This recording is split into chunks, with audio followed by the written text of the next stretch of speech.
Hi guys, welcome to this session on Microsoft Visio. In this module, I want to have a look at how you can link data from an Access table or an Excel file and link data from Microsoft Project itself into a Gantt chart diagram. So I'm on the opening screen here. I've just been in Gantt charts, so it's on this recently used list. So I'll go in there and I'll click on the blank option, create. And then I know that there's going to be 6 rows, so I'll click OK to that. Now I want to link this to an Access table first. So what you need to do is you've got data, you've also got Gantt chart options where you can import data. So I'm going to the data option, custom import, Microsoft Access database, next, ask you for the database, this is it, Visio link, that's the table name in the Access database. You've got the option to bring all the columns in. Now, what happens is when you bring this data in, all this data, this information from Access sits inside shape data. It doesn't have to sit on this. So I don't want to bring all of this in. I'm going to take some of this off, especially the start and end dates, because I can adjust those myself. So, well, I can leave that one on actually. And then, OK, and then go next, and then finish. Now, if I click on any of these, none of these are linked at the moment. What you have to do is drag these in. So drag that into there, and then that information, which is only the information that I ticked, is sitting in shape data. Now, obviously, I could manually type task 1, but what I want to do is put a data graphics symbol in there. So I'm going up to data graphics, so I'm still on the data tab, and there is none in there, so I'll create a new one. So the new item is going to be process name, because that's what I want to sit in there, and I want it to sit as text. I don't want it to be on the far right. I want it to be in the center and the middle, and I do not want a label on it, so I'm going to take that off, not shown. And I don't want that call out option either. Let's go down to one that looks a bit more fancy, this one, and then I click OK, and I click OK again, and I'm not going to apply this yet because I need to get rid of this first, because that's going to be in the way, and then now I can apply it. So apply that, and you get the actual correct name in the task. If I just do that one more time on this one, so I delete the actual task name, so I need to link it first. So I've linked it, so it's put the data in, task 2, coordinate teams. Go up to this one and then just click on that. And now once you've done the data graphic, you can just quickly do that all the way down. As soon as you've linked each of these fields, like so, go up to the data graphic, put it on, and same process all the way down.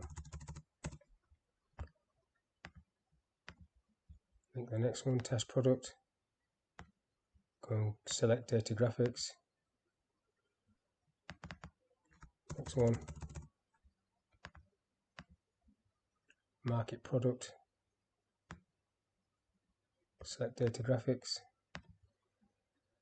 So you might think it's easy just to type all these, but it's totally up to you what you want to do here. And sell product, insert data graphics.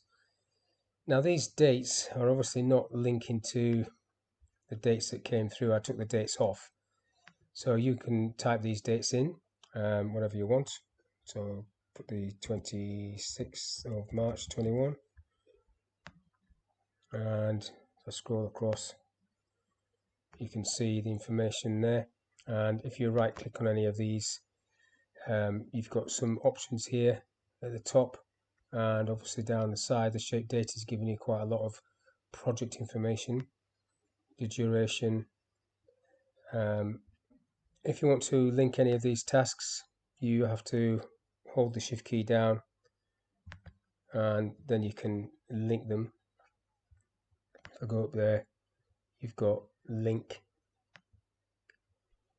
You've got this data from Access, and if the data in Access changes, you'll see the change here. You've got a refresh option under the data tab, refresh all, so any changes in Access will be picked up there. But it's going to be not really much relevance because you've not got the dates in here, so you're going to have to manually put the dates in. But that's just a way of quickly putting data graphics as a title rather than just leaving the task names, because otherwise it doesn't do it and you have to type it all out. So that's that one. So if I close this one down, don't save it, and create a new one, new Gantt chart, that one, create. So now you can, I don't want any of this on here actually, I'll just leave that because I want to do custom import, which is what I did before. What you haven't got there is Microsoft Project. So if I go to the Gantt chart option, import data, information that's already stored in a file, yeah. Then you get the project file as an option. So next. And that is picking up the one that I've just been in, so software implementation. So you can browse for your file, that's the one I want. Next, these are the timelines. Next, I want all the tasks. Next, and then finish. So it might be a bit strange bringing in data from project when project is actually a better tool, but Visio is more of a presentation tool, so you maybe want to just bring high level information in. But you'll see that it'll bring all the tasks in for this. There is the project data, and you can see, I'll just zoom in a little bit, you've got everything there and it's all linked up, which is how it is in project. If you change the duration 3 days, it should just, when you click away, change the duration. If you don't like the timeline, you can change the working time, you can change the duration of it, date options, so the end date you could change or bring it back in a little bit, 1st of June or 2nd of June. Okay, just to tie that up a little bit. But that gives you the Gantt chart. Quite a lot of people in project have problems displaying or printing things off. This is one option to bring it into Visio and then just print this off rather than messing about too much in project itself. So there's 2 different ways to bring data into Microsoft Visio, using the data tab and custom import. You've got one there for Excel, and using the Gantt chart and using data import on there. So that's all I want to talk about in this little session, so hopefully you found it useful, and I'll see you on the next one.